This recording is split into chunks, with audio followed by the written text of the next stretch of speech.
council's investments and funds. Why? Because it's your money. But it's small money, you know. Because your service and consultancy charge is only $30, $50, $70 a month. The big money that Singaporeans fork out every month is the HDB. So today I'm going to talk about the HDB.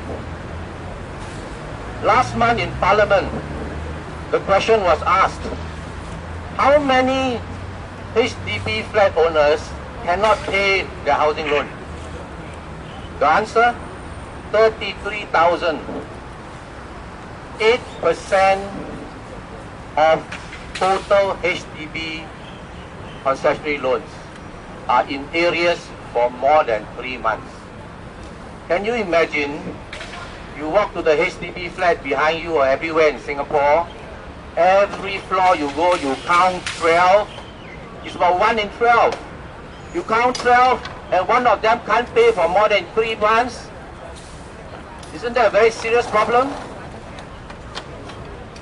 At the height of the subprime crisis in the US, according to a local newspaper, the delinquency rate over 90 days is only 5+%. And here in Singapore, for HDB loans, we have 8%. So is the subprime problem bigger in Singapore relative to the US? Now, is it just 33,000? I don't think so. Why? This 33,000 is only HDB concessionary loans. What about the HDB bank loans? Last year, in February 2007, a question was asked in Parliament. How many HDB bank loans cannot pay? The answer was 7%. Has this improved? I don't know. There are about 100,000 HDB bank loans. If the statistic is still 7%, 7% of 100,000 is 7,000. You add 7,000 to 33,000, you have 40,000. 40,000 people cannot pay for the HDB flats. Now, is it just 40,000 or is it more? I think it's even more. Why? How many people have had their flats compulsorily acquired because they cannot pay? If you add these people in, it's more than 40,000. Some more. What about the HDB bank loans that they foreclose? According to a local newspaper, every month is reported 60 HDB flats are being foreclosed. HDB bank loans.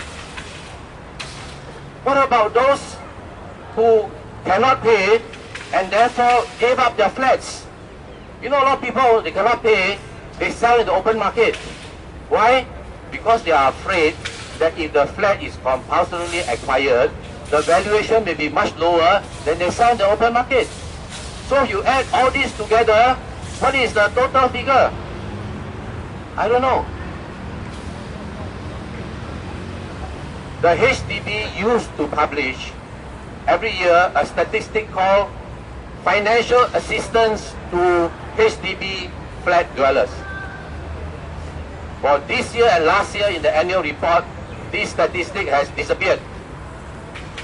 Why do statistics disappear? I don't know.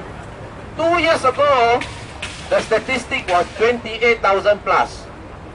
Now, 33,000 cannot pay just the HDB loans. And I think it's even more. Why? When they say financial assistance for flat dwellers, I believe it's not just people who cannot pay for the mortgage. It includes people who cannot pay for the rental flats as well. So if it's 28,000 to 33,000, and 33,000 is only those who cannot pay, excluding the rental people, how many people are we talking about in total? Every time a question is asked in Parliament, are HDB flats still affordable? The answer is always yes. Why? Because the average Singaporean household, on average, pay not more than 25% of the income for the HDB flat. Therefore, it is affordable. This to me is like telling you the obvious. If you cannot afford the HDB flat, will you buy it or not? So surely those who have bought the flat must be affordable, right? If you cannot pay for your flat, you would have given up your flat. So all these people disappear from the statistic. So obviously, the people who are still holding the flats, and it doesn't make sense to me. If it's affordable, how come you have 33,000 or 40,000 or more than that who cannot pay for more than 3 months?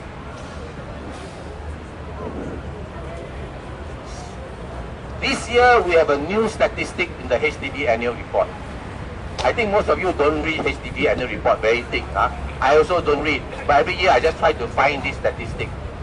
This year, they have a new statistic called new applications approved for financial assistance, 8,000 plus.